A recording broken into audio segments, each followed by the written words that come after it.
So hi! Welcome and welcome back to my YouTube channel, and for today's tutorial guys, ituturo ko sa inyo kung paano nga ba mag-add ng my list sa ating LokLok account. But first, can you subscribe to my channel and don't forget to hit the subscribe button and the bell to notify you for my new updates.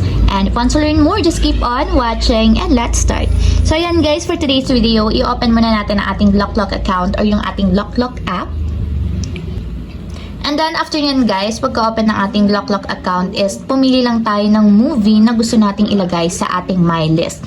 So yung my list guys is doon yung makikita yung mga reserve na gusto nyong panoorin. Once kasi na nag-add tayo sa my list, makikita natin doon yung mga pinili natin or yung mga reserve na gusto nating mapanood.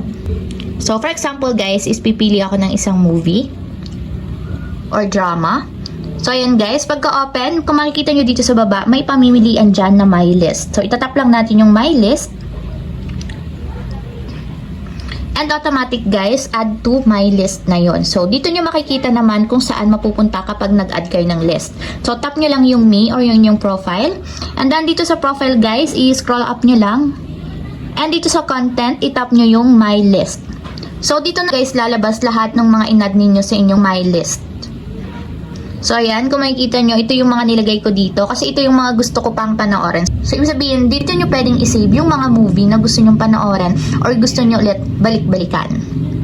So, ayun lang guys, ganun lang kasimple kung paano nga ba mag-add ng my list sa ating LokLok account. If you have a question, can you comment down below and don't forget to hit the subscribe button and the bell to notify you for my new updates. And thank you for watching!